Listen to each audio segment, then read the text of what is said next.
The History of series was created so that my friends and I could get psyched about some of our favorite musical artists together, and today, that's exactly what we're doing.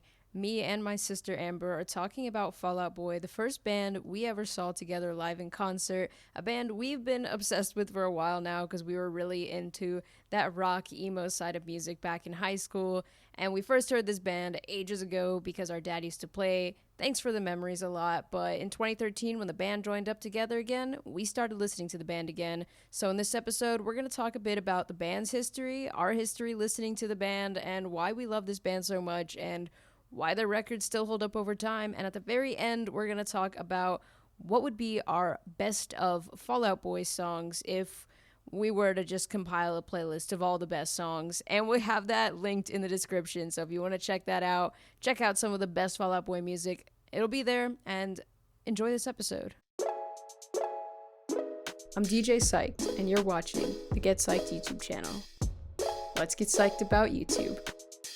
I'm DJ Psyched. You're listening to the Get Psyched podcast, and today we're doing another history of episode. Today we're doing the history of Fall Out Boy, and I'm joined today with my sister, Amber. Amber, I want you to introduce yourself, tell us a little bit about you, and then tell us a little bit about your history of listening to Fall Out Boy. Get us started. Hello, my name's Amber, like her sister, like she said. A little about myself. Yeah. I'm a makeup artist, and I've been listening to Fall Out Boys for like the last, 10 plus years. I think our father is the one that introduced him to us. Just funny because later on when I told him I was going to their concert, he had no idea who they were. But yeah, I've been listening to them since I was a teenager. They formed my entire punk look that I have in my life now. And yeah. Nice. Yeah, I think that was my introduction to Fall Out Boy as well. He used to play Thanks for the Memories quite a lot. But I didn't start officially listening to them on my own until like after their breakup when they came out with Save Rock and Roll. Up until that point, I didn't really know who Fall Out Boy was that much. So I'm not an expert on them. This is mostly just going to be like a review of their music and stuff. But I went back and listened to their music after the fact. But as you can see, if you're watching this on YouTube, we both have like the same Fall Out Boy Paramore shirt because we went to Monument Tour together. So I just want to talk about, before we get into the discography, a little bit about like what it was like seeing them in concert and like how that changed your view of Fall Out Boy and what that experience was like, because it was amazing. I think we saw them twice. Did I see them twice with you or just 2 times in general? We saw them twice together because didn't they do that Boys of Summer with Wiz Khalifa? They did, yeah. I think the first time is when I bought you guys all tickets for my high school graduation present. And that's when our father asked us if he was a Christian band, and I was like, no, that's a punk band that you introduced us to. It was very fun. We parked in the middle of nowhere and had to hike to the venue. We bought these shirts from a stranger.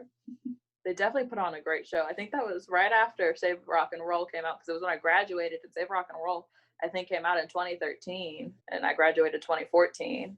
I think that was the second tour back after they came back. And then obviously you loved it because you were a huge fan of Paramore, so you got to see 2 of your favorite bands. Yeah, it was amazing. And I guess, yeah, that's a part of the reason it's called Monument Tour, you know, because it was huge. Like Fall Out Boy was back in the scene. They were making their splash, and Paramore, Fall Out Boy, Panic! At the Disco, My Chemical Romance, they're all very much captivated into that, like, if you were young and emo, you definitely listened to all those bands at some point. So it was pretty cool, like going to that concert and seeing them together. I can't really remember who opened that concert. It was New Politics. Yes, it was, because I didn't know who New Politics was. They're amazing. They are very great. But that was the first time I ever heard of them, was that show. I think it says it on our shirt under Monument Tour. It says New Politics, that we bought off of a stranger in the parking lot. Yeah, like when we parked, like, I don't know. That was so, like, I've been back to that venue so many times and I've never seen that parking spot again. I've never seen that parking space ever. And I've gone to I've gone to like 6 concerts at that venue since. I don't know where we were. Same. We were pretty far though. I remember, like, yeah, it was kind of a hike. And then, like, it was awesome getting these shirts. I mean, I am down to support my favorite artists. It was $20 and it's a good shirt. It's lasted all these years. Well, we also both bought like 5 shirts True. At the concert. So we did spend a lot of money with the artists as well. Oh yeah. I forgot. Like when I've been to so many concerts at this point that I don't do that anymore. Like I don't splurge on merch, but our first few concerts, we used to be really bad about like $100+ We'd be like, yeah, let's just buy all the shirts they offer because we need to remember this tour forever. Oh my gosh, We yeah. bought bracelets and hats. So like the Monument Tour was like, it was pretty much what you'd expect because it was like Fall Out Boy and Paramore pretty much have the same fan base. Like a lot of their fans overlap. But I thought it was really interesting a few years later when we went to the Boys of Summer concert because like there's nothing wrong with Wiz Khalifa, but he's not in the same category as Fall Out Boy. So it was really interesting. There was like two whole like different groups and there were people who overlapped, but you could definitely tell that there was like, this was a concert that had two different fan bases in it. Yeah. Well, Pete Wentz always has like a history of hip hop behind him and everything he does. That's why they were with Wiz Khalifa. People like me, I love rap music. You know, I'm always listening to rap. So I loved the mixture of it. But there was two very different kinds of fans there. Yeah. It was like all the emo kids and then all the rap music people. And then it was fun though to see them go together. There wasn't like any drama or anything. Because I've been to some concerts where there's people that don't mesh. But there was just like nice and everyone vibed together. I think that was what was cool about it because, from what I saw at that concert, the fan base that was there, they both have like, because of the way that they advertise themselves with Khalifa and Fall Out Boy, I think they have like a chill fan base. Like it's not like intense, it's not aggressive. Like I love seeing people in concert that I kind of know but don't listen to that much because I didn't realize just how much Wiz Khalifa I know because like I feel like I knew the majority of his songs, but I was not expecting that. Yeah, I thought I was literally only going to know Black and Yellow, and then I was like, oh, I know all of these songs. That's interesting. Yeah. It was quite fun. Yeah, and they were both at the same venue, right? Here in Raleigh? Yeah, they were both at Walnut Creek. Amphitheater, yeah. So that was that. The concerts, it was a really good time. I would say that for me, going to the concerts, like I was already a big fan of Paramore and Fall Out Boy, but I think it definitely made me more of a fan of them. And then it just kind of like, it was really cool that every time they went on tour together, I found a new artist. Because I think the second time, Max Schneider was the opening act. Oh, it was Hoodie Allen was the other person that opened for them. Because then I actually started listening to Hoodie Allen, and I've gone to a concert that's just him after that. But yeah, it was Max Schneider and Hoodie Allen. Yeah. And I think, I don't know, correct me if I'm wrong, because I don't really remember the history of Fall Out Boy that much, but like Pete Wentz signed Max Schneider, didn't he? Like he has his own record label now, and that's why he was there. I believe so. I think that's why he was in there. It's like D something records. Yeah, honestly, I used to keep up with it more. Like everyone knows, like Panic and Fall Out Boy and Paramore, they were all signed to Fueled. I don't know, does Fall Out Boy like completely, they're apart from Fueled now, or are they still like in collaboration with Fueled? Do you know? I'm not sure if they're like on Pete's thing or if they're still by Fueled by Ramen. Yeah. Well, that's fine. They were a part of the Fueled team back in the day, at least. And they're probably like in some capacity still a part of Fueled, just not maybe signed fully. We'll verify that and put it in the show notes. So I guess we can just go in. This is how we do the history of, we're just going to go into the discography. We're going to go into each album. We're going to talk about the album a little bit, whatever we might know about the band from the time, and some of our favorite tracks off of them. So unofficially, there is an album before Take This to Your Grave, but I'm not familiar with that album, so I'm not going to talk about it. I don't know anything from that either. I just know it's called something like Weekend at Your Girlfriend's House or something along those lines. I don't know. It's like, now I kind of have to look it up real quick. I just remember it has a really funny like picture. We were quite young when that came out because Take You to the Grave was 2003. I don't even know if it'll pop up because it's like really unofficial. Like it wasn't, I don't believe that was Fueled at all. Oh, okay. I found it. It's called Fall Out Boy's Evening Out with Your Girlfriend. So I was close. But yeah, I don't know any of the songs from that really. And they like the long titles. Yes. Oh my gosh, yeah. We have to talk about that. Although, I mean, according to this, the only Calm Before the Storm, which ended up on Take This to Your Grave, I guess that was the only song from this first record that made it onto their official first record. So yeah, the first record is Take This to Your Grave. I'm going to let you go first. Just tell me your thoughts on this album and all that jazz.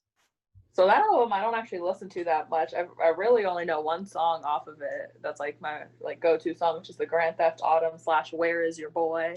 Because you know they love. Where is your boy tonight? You're the gentleman. Yep. I love that song. It's always playing in my head for some reason. Just like literally, just always looped in my head. But yeah, that's really the only song I know from that album. Probably because it came out in 2003 and we were very young. Yeah. And this is not one of Fall Out Boy's most popular albums at all. Like, this is definitely a good album. I love this album. I have this one in my CD collection, but it's not it's not one of the albums that put Fall Out Boy's name out there. It was just an album that, I mean, not saying it's just an album. It's a good album, but it was like the album that they came out with when they were still starting up, when they were still putting their name out there. They didn't quite have that advantage that Panic had with like being introduced into the scene. So they weren't quite out there when they came out with this album. But yeah, Grand Theft Autumn is a really good song. It's definitely one of their most popular. They have a video for it, don't they? I believe so, yeah. Yeah, that one. I only really know the first few songs off of this record. I know Dead on Arrival and Saturday. I started listening to Fall Out Boy more when I started playing guitar. That's why I started listening to them, really. Like, that's why I started listening to emo music in general, because I was really into electric guitar. And so I really loved this record because it's very much like, it sounds like it was made in someone's garage. It's very like small rock star band playing small shows. And it's not quite what Fall Out Boy became in the next few records. It stands out in that it's very different, which I think is really nice, but it's also not the catchiest. So that's why it probably doesn't stand out quite as much as some of Fall Out Boy's other records. 2003. And then we're moving up to a record that is incredibly popular of theirs. Only 2 years later, in 2005, they came out with From Under the Cork Tree. You want to tell me about some of your favorite songs off of those? Because this one has a lot of really popular Fall Out Boy songs. This one does. Some of my favorites are A Little Less 16 Candles, A Little More Touch Me. This is the long, they got the long titles in this one. Then you got I Slept With Someone from Fall Out Boy, and all I got was this song, Of All the Gin Joints in All the World. That's one of my favorite songs just in general from Fall Out Boy. Then our lawyers made us change the name of this song. And then you got, obviously, Dance Dance, which was, I think, their first hit that they got and got them, you know, most of their fame in the beginning before they broke up was Dance Dance. Yeah, Dance Dance and Sugar We're Going Down. That was definitely one that became a bigger name off of this record. That's what I love about these earlier Fall Out Boy records. They follow that weird, long, strange titles thing that only Fall Out Boy and Panic at the Disco really got away with. Gave that Panic whenever they started bringing Panic out. They're like, yep, you got to make all your song titles a sentence. Yeah, that, I mean, same as far as like, I love Dance Dance. It's a classic. It's really good. The bass on Dance Dance is amazing. I love Pete's bass work because it's really catchy. It's not too hard. I was really into playing Fall Out Boy songs on bass when I first started playing because they're like reasonably easy songs to play and they're really catchy and fun. So for anyone who's like trying to play, I think these songs are great. But my favorite off of this record is I Slept With Someone in Fall Out Boy and all I got was a stupid song written about me. And Get Busy Living or Get Busy Dying. I really like that one. And A Little Less 16 Candles, A Little More Touch Me as well. It's a great song. I think this is the first album that I ever actually sat down and listened to a full Fall Out Boy album, was that one. Yeah. It was on sale on iTunes one day, so I bought the album and then just listened to the whole thing. Yeah, it's a good one to go into, especially because even though this album does have some of their biggest songs like Dance Dance and Sugar We're Going Down, there are a lot of songs off of this album that didn't make it like mainstream and aren't that popular, but they're still really catchy and really fun. Which moves us into the next record of theirs, which was incredibly popular. It was Infinity on High in 2007. Yes, that's probably what introduced those to Fall Out Boy was this album. I think I was in middle school. I remember listening to this album on the bus in 7th grade on the way home. Yeah, I didn't listen to the full album back in 2007, but I do remember hearing Thanks for the Memories a lot because our dad played that song a lot. He loved that song, which is hilarious that he doesn't know who they are now. Yeah, I think my favorite memory of that song is the fact that our mom was not a very big fan of it, but he was, and that's probably why it stood out to us. She hated the line about if God doesn't show. In case God doesn't show, yeah. I remember that. Every time I hear that song, I hear that line and I think about that every single time. But it's an incredibly catchy song. I mean, thanks for the memory. And then I remember also watching the music video a lot as a kid because I remember that weird monkey. The monkey that's just there. So that was something. But This Ain't a Scene, It's an Arms Race classic as well. I don't know. What are some of your other favorites off of this one? I had obviously This Ain't a Scene, It's an Arms Race because live, that's always one of my favorite songs because, you know, you just got everybody doing the fist bumps to the arms race. Exactly. And then you got the I'm a Lawyer with The Way I'm Always Trying to Get You Off, which is just one of my favorite songs off that album. Yeah. I think I've always been a big fan of this Fame Less Than Infamy. I don't know how to say that properly, but you know. You got the symbol. It's got that symbol in there. They always have to be unique. The takeover, the breaks over. Honestly, like, yeah, this whole record's really good. There's really not much more to say about it. Fall Out Boy was pretty consistent with their sound between From Under the Cork Tree and Infinity on High. I feel like their sounds are incredibly similar. They're still both really good records and they hold their own. But honestly, if I didn't know which songs were on which record, I probably wouldn't be able to put them there myself. That makes sense. They could just be one long record. Because they were really similar, which is not bad. Like, it was Fall Out Boy's like sound. It was good. So no complaints with that. But I will say the next record, which only came out a year later, which I didn't realize until just now looking at these dates. In 2008, they came out with Folie à Deux. That one was really different in sound. It was. I only know really 2 songs off that one. $20 Nosebleed and I Don't Care. Those are my 2 favorite songs off of this record. Yeah. Same. Like, I know some of these other songs in the sense that, like, if you put on the record, I could recognize it, but not like sing along to it. You know what I mean? I'm sure, like, yeah. Same, right? But that's what I think is so good about this record. And What a Catch, Donnie. You know that one. Yes. What a Catch. I think the thing that makes this record stand out so much for Fall Out Boy and what makes it one that I really, really love is this was when they really started experimenting with their sound a little bit. And it's also the most diverse record so far because they don't really have slow songs like What a Catch, Donnie before this. $20 Nosebleed is completely out there compared to the last 3 records that they released. In fact, if someone would have told me that $20 Nosebleed was a Panic at the Disco song from when Panic at the Disco first started, I probably would have believed that more than someone telling me it was a Fall Out Boy song. Yeah, and that definitely makes sense because Brendan Urie's on the track. Yeah. And you could feel Panic's influence on it. Yeah. Now, I'm not super duper familiar with when Fall Out Boy and Panic at the Disco came together. Obviously, they were together by this record. I don't know if they like met during the Infinity era or right before that. I know how it happened, but I don't know the exact date. Yeah, same. So you want to tell a little bit about that? Because I think that it's a big part of Fall Out Boy's history when they like became the makers of Panic. Pete Wentz was going through his emails and he was like, I want to make fun of these kids for this music they made. So then he listened to the album and was like, oh my God, I can't make fun of them. It's actually really good. And that's when he hooked up with Brendan Urie, and that's when Panic at the Disco was brought up. Phrasing. You just said that's when they hooked up with Panic. I didn't mean hooked up like that, but that's when they met up with Panic.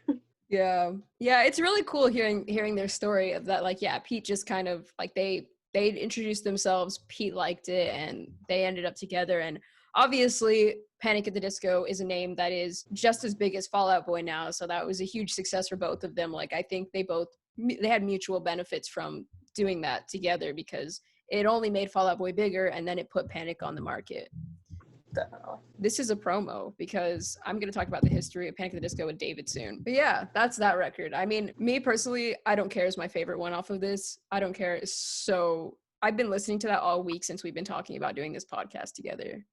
I Don't Care is a great song. And then you have Pharrell in that video just randomly with all their masks. And the fascist kitty. Yes, the fascist kitty. Yeah.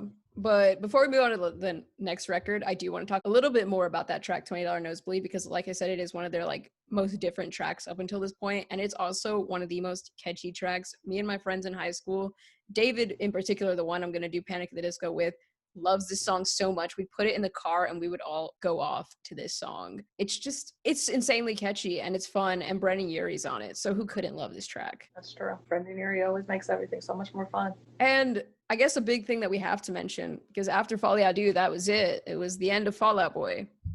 It was. That's when they broke up. They split. Patrick went to go do his, what was it, a soul album? Mm-hmm. Didn't he just go by the name Patrick Stump? I think he just went by his name, right? So.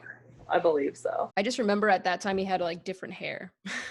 Yeah, and he had his little fedora. I never really listened to any of his solo stuff though. I've heard about it, but I've never listened to it. Yeah.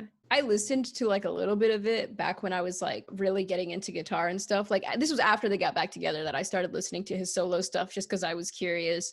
But I listened to it in about the same way I listened to Gerard's solo album. Like, I didn't like know all the songs and like really love it. I was just intrigued by the fact that he did a solo project, but it was incredibly different. Just like Gerard's, like when he left, it was not at all like Fall Out Boy. He had his own name, he had his own style. But then comes 2013. Huge year for people. I think you might have been playing Save Rock and Roll for me one day. And as I always do with music, when you first show me, I'm like, what the heck is this? I don't like this. And then you caught me listening to it by myself, and I'm like, you were right. And then I think I was in school one day in one of my classes, one of my computer classes, and that's when I found the video series. They were only like 2 or 3 in. So I started watching that, and then I would remember every time they would release a new episode of the video series, I would watch it, which is just the strangest series of videos if you actually watch it, at the stuff that goes on in it. But it was very interesting watching like the story go along with the songs. Yeah. The video series was a really cool thing because obviously like there was a lot of hype around this record. Like Fall Out Boy was back. Like this is the thing that my Chem fams were dreaming of, and the Fall Out Boy fans got it, which I mean they're the same group of people, but still there was such anticipation for this record. So when it finally did come out, it was really neat that they were doing the video series because they did not ruin the opportunity of the hype that they had created. You know, like they could have easily just come back and been like, this is our record, but they made it as hype as they possibly could have. It's probably like the only album that I know literally every single song. There's not a song on that album that I do not know. And I think they achieved that by that video series, because while I was waiting for the other ones to come out, I would go back and rewatch the ones that came out already.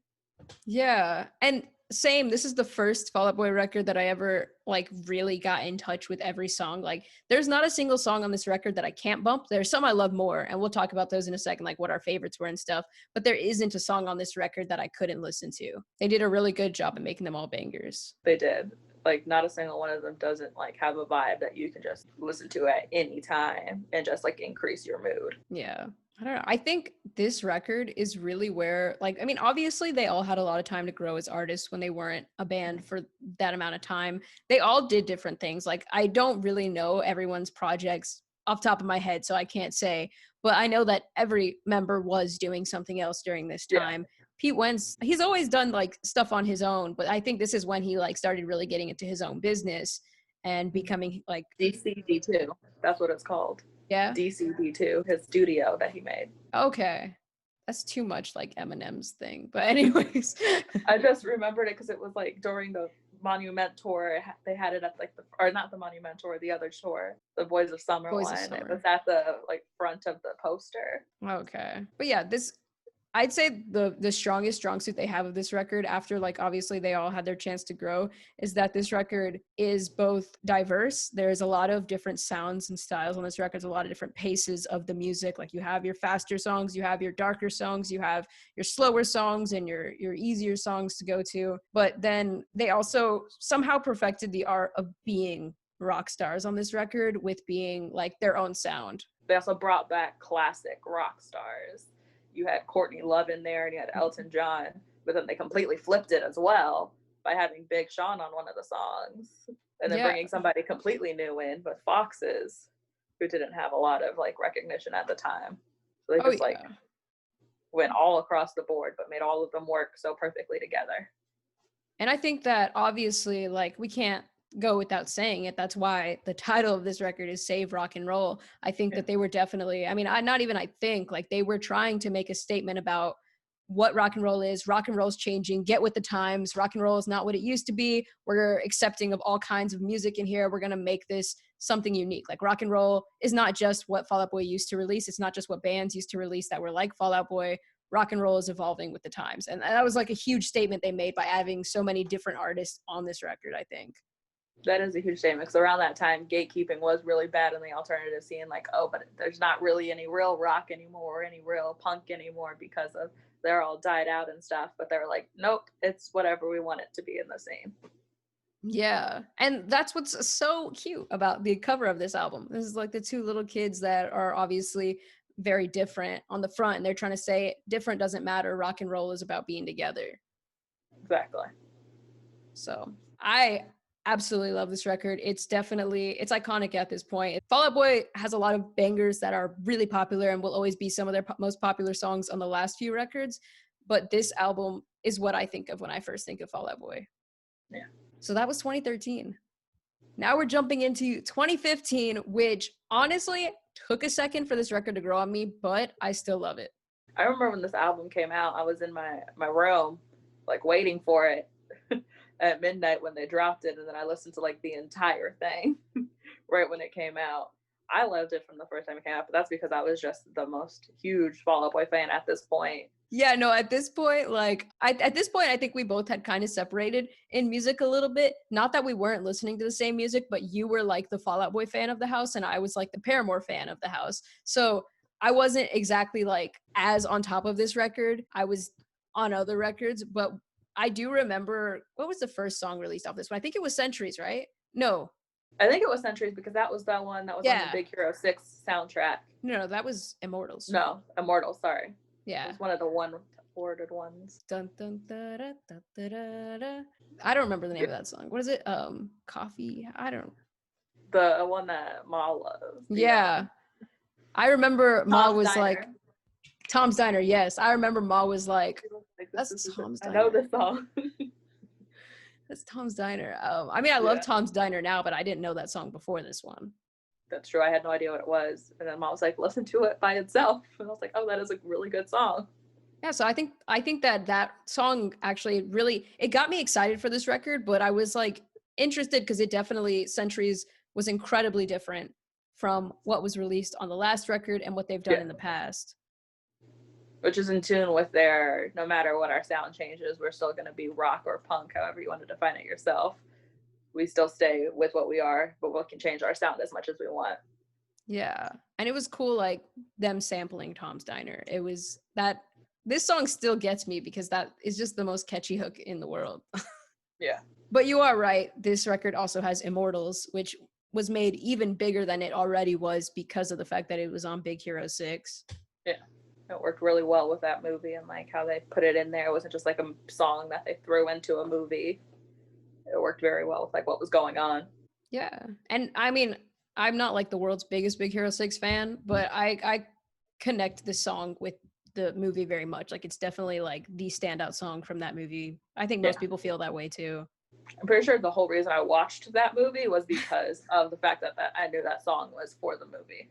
Yeah, it was like a win-win for Fall Out Boy and Big Hero 6 because like you had Big Hero 6 fans that really loved the song, and then you had Fall Out Boy fans that were watching Big Hero 6 because of the song. Exactly. No. Okay, I can't remember actually. I don't know what the first song came off this was because I have a feeling it was American Beauty, American Psycho, but I don't know. It might have been, that's definitely the title track. Yeah, that's the title track. I don't know if we said that when we first said the name of this album, but this is American Beauty, American Psycho, and that was definitely one of the singles. Look, we don't maybe know the exact order, but those were the 3 singles that were out before the record, I believe. I think so. I'm pretty sure. I don't know. Uma Thurman was a one of the first ones to stick out to me when I first heard the whole record all the way through, though. That is actually one of the ones I have listed as one of my favorites. Yeah, I was about to say, what are your favorites? I had Uma Thurman, let's see, 4th of July and Centuries. Yeah. Uma Thurman is very catchy, and, you know, it always makes me think of Pulp Fiction, which is one of my favorite movies. Yeah, that's a good one. Those are all good ones. I think my favorites have definitely changed over the years off this record. I love Centuries just because it was, you know, that sample from Tom's Diner. I love Uma Thurman too. I think at one point I was really obsessed with Twin Skeletons. That's a good one. I really liked that one when it first came out. When it comes to Fall Out Boy and their albums, like, my favorites that I wrote down happen to be my favorites that day that I listened to them, but they change all the time. Like, I couldn't pick my top favorite Fall Out Boy song because it was just impossible for me. They change all the time.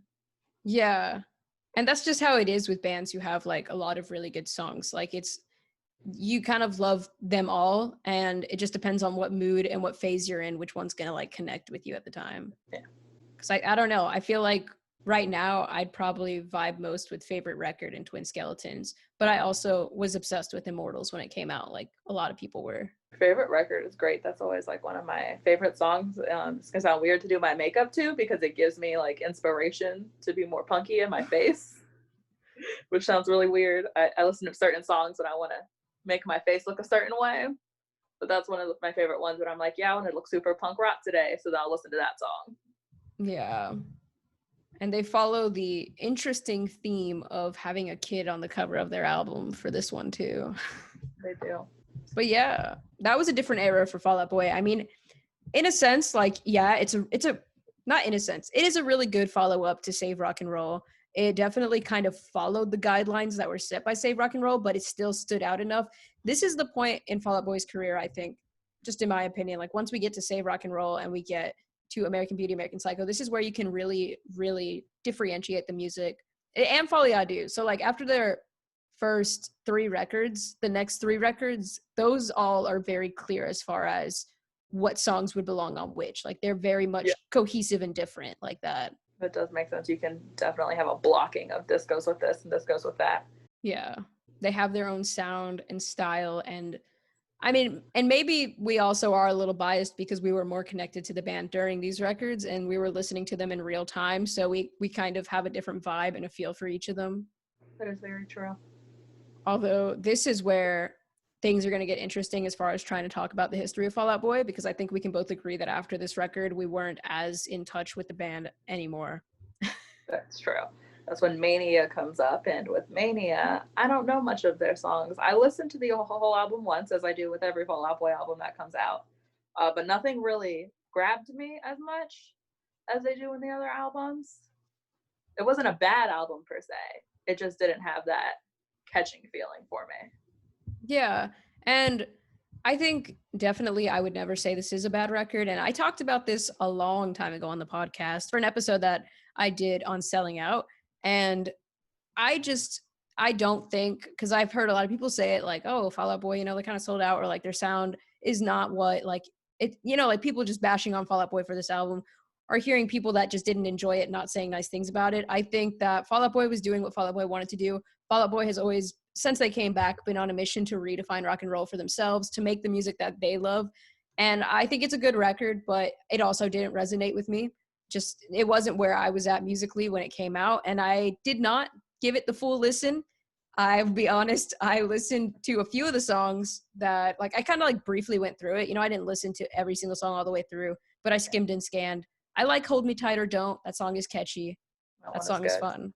But yeah, I also agree this record didn't grab my attention the way that past Fall Out Boy records always did. It's very true. It didn't have the grip on me. Yeah. Hold Me Hard or Don't is one of that song, and then Young and Menace. That one was really good to me. Yeah, I don't know that one. But those two. Sounds good. Oh, I do know The Last of the Real Ones. I know that one too, actually. It's not like my favorite Fall Out Boy songs, but I can listen to that song. That one's catchy and it has it's a good vibe to it. Yeah, I just like the hook. We're just the last of the real ones. Yeah, I think that's really what got me on the 3 songs that I do know on that album is the hooks of them, because like Young and Menace has like a nice little hook, and then so does Hold Me Tight or Don't. Yeah, and then The Last of the Real Ones is just like The Last of the Real Ones is just so aggressive with that little. Yeah. And then that one has some cool music too. And this record, we can't avoid like just talking about it, because I don't know how to put the exact word on it, but they definitely started playing a little bit more with like electronics and synths. They still have guitars and drums, and it's still, you know, they still have the elements of their old music into it, but they were really experimenting with electronic type music at this point, which is, I think, where some fans disconnected with it. Yeah, that could definitely be it, because for Fall Out Boy, for me, it was always like a nice punky sound. And not that you can't have electronic in punk, because you definitely can. It just wasn't what I was expecting from Fall Out Boy. Do you know what's really interesting? Something I've never noticed until I'm scrolling through this right now, like their discography. I mean, I don't know if someone just doesn't label their music properly, but like there's really not a lot of explicit tags at all on these records until we get to Mania, where there's 3 explicit tracks, but that literally before that there's like 1. Interesting. I'm trying to think about their music before that. Same. There's a lot of, I don't think there's a lot of explicit like stuff in the music beforehand. Yeah, I don't think so either, actually. Like now, like I really never noticed it before, but off the top of my head, I'm not really thinking of like explicit material from their music. Yeah. Yeah, I know, right? It's like I'm puzzled now. I don't think it does have anything like explicit that would warrant a tag on it, other than like the names of the songs. I slept with someone in Fall Out Boy and stuff like that, but that's not that bad. Yeah. And we kind of skipped over it because it's not really a record, but I do just kind of want to briefly mention these last 2 like collections, because I lost touch with Fall Out Boy almost completely after American Beauty, American Psycho. Not that I don't listen to their older stuff, but I'm not really that interested in getting too into what's happening now. But I felt a strong disconnect and kind of like I didn't really care for it when they started coming out with like these remixes and compilations. I didn't quite understand it, and I didn't really enjoy it. I think it's cool that they did it, but I don't know. It didn't really resonate with me because in 2015 they came out with Make America Psycho Again, which was like a remix of the previous album, which is full of remixes, but I never listened to that. Did you? No, I knew it came out, but I never like went out of my way to listen to it. Yeah. And then apparently most recently in 2019 there was The Believers Never Die Volume 2. I don't know why that says Volume 2. Where did Volume 1 come out? I remember when that came out. I didn't listen to it either, but I remember when it came out. Yeah, I mean, looking at the titles, it's just kind of like a compilation album, but that transitions perfectly into what we're about to talk about because we're going to make our own best of Fall Out Boy. We compiled a little list of what would be on our top songs if we had to do a best of Fall Out Boy. Do you want to start by giving the songs you chose? The ones that I put on the Yeah. And we're going to link a playlist below with the songs that we chose. So if you want to listen to our best of Fall Out Boy, check the comments below or description below. What I added on here yesterday was some of the songs I actually talked about already, which was the Grand Theft Autumn / Where Is Your Boy Tonight. I got Young Volcanoes. I Slept With Someone in Fall Out Boy. And then obviously Thanks for the Memory, since that was the first song that we ever listened to. That's just what I added yesterday. Like I said, my favorites tend to change all the time. Yeah. So come back to the playlist if you want to, because I might change it a little bit too. I'm going to listen to this. I love Fall Out Boy. But the ones that I chose for this, which I think like kind of overlap with your list because like we agreed on a lot of these tracks, like This Ain't a Scene, It's an Arms Race. One of my favorite Fall Out Boy tracks. Yeah, it's definitely a classic. Definitely my favorite song to hear live too. Yes. If you're not in a place where you can put your fist up, you beat the heck out of your legs with it. I Don't Care is definitely one of my absolute favorite Fall Out Boy tracks because I just totally dig the guitar in it. I just realized that I didn't put a song on this that I wanted to, so I'm going to add it right now. Dance Dance is one of my absolute favorite Fall Out Boy songs just because that is one of the first songs I ever learned how to play by Fall Out Boy on both the guitar and the bass, and it's just insanely catchy. And then I have $20 Nosebleed because like we already said, that is a really big standout track of Fall Out Boys. And it also kind of, you know, if you're a Panic fan, it bleeds into both of their music. Yeah. And then lastly, there's I Slept With Someone in Fall Out Boy, which we both agreed was one of our favorites off that record. Yes. It's a great song. So yeah, if you're listening to this, what are your favorite Fall Out Boy songs? I love asking questions when I'm on the podcast because like obviously you can't answer me right now. But if you want to answer me, this is on YouTube, so you can go into the description below. And if you're listening to the podcast on anything else, you can just go to the YouTube and let us know. So yeah, we didn't really talk about it that much. We briefly went over it. So I'm going to give us a chance to talk about it now, especially because I made you rewatch the whole thing for this podcast. Let's talk about that Save Rock and Roll video series.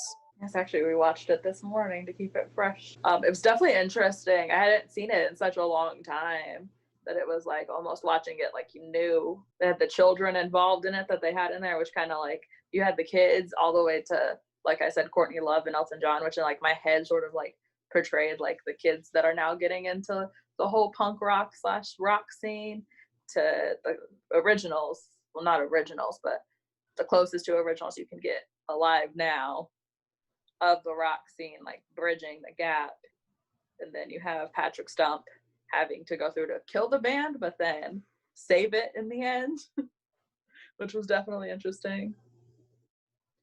It's definitely a lot of odd imagery. I wouldn't watch it if you are a light stomach and you don't like gore. Yeah, one of the videos, I don't know if you ran into this problem because you probably were signed into your YouTube account, but one of those videos is tagged so that if you're not of age, you can't watch it. I couldn't watch it in high school when it first came out. I had to wait till I got home that day to watch it because you couldn't watch it on the school computer. It told me no. I remember that. I didn't have that issue today. Nice. Because they take out the organs of Patrick Stump and they're all eating them. I think was it Young Volcanoes? Is that one? Or because they're all sitting around the table. I think so. Oh my god, that table scene. Oh. That's the one that I'm referring to. Don't watch if you don't like gore. Do not watch the Young Volcanoes video. The whole series kind of has an element of it though, because I think like what is in the first video that the kids start like murdering them, or is that the second one? I don't know. The first one is where they chop off Patrick's hand. Yeah. The kid on the bike rolls up and he has it. So the second one is the bonfire one, right? Because that's My Songs You Know What You Did in the Dark. Or is that I first? think that's further in. Oh, okay. Because first they get Patrick's hand and they start the kidnapping.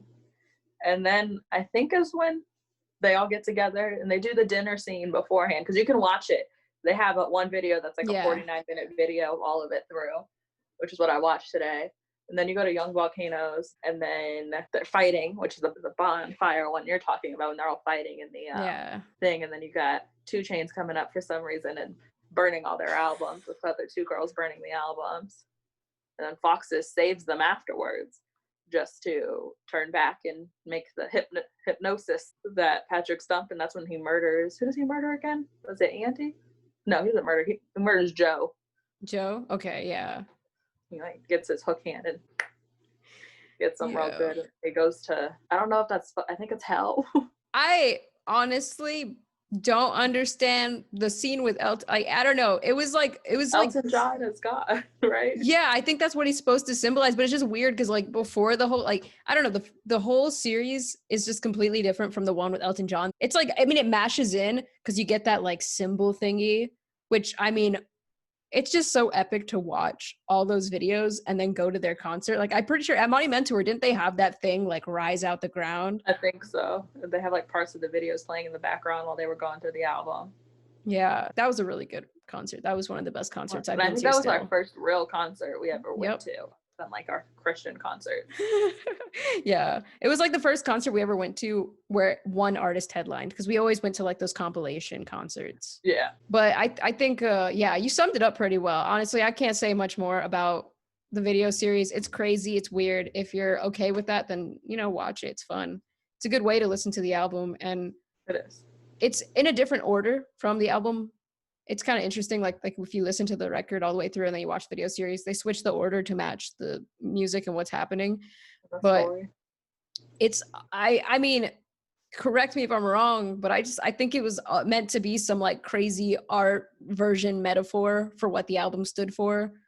Yeah. Yeah. It definitely did a good job of, like you said in the album, bringing together what modern rock would be. Yeah. Because like I said, you had 2 Chainz there, so you're doing that. And then you got the song with Big Sean. So you're bringing back all different kinds of music together. Yeah, and they're like, burning the records was symbolic. Them being attacked was symbolic. Elton John coming to save them and pull them out was symbolic. Courtney Love just being completely insane and making all the weapons.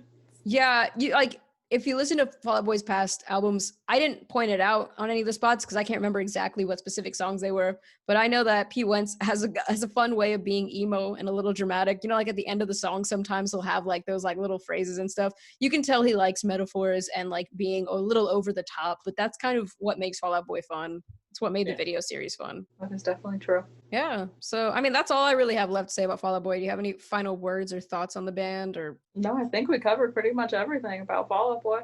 Yeah. So that's our thoughts on Fall Out Boy. Thanks for coming on and talking about it. Of course. This has been the history of Fall Out Boy with my sister, Amber Diaz. If you want to follow her, she has Instagram where she posts makeup stuff. Tell us your handle and a little bit about that. What do you do on it? I post various different kinds of makeup looks. I only use cruelty-free makeup. It ranges from beauty looks to gore. I haven't done gore in a long time. I was going to do a Halloween series, but I got a lot going on right now, so that won't be done until after Halloween. We'll bring some gore in a random time. But my handle is the Truly Life of Amber, and there's underscores between each word. Sweet. And I'm going to link that in the description below and the show notes. So thank you very much for being on. And until next time, stay psyched.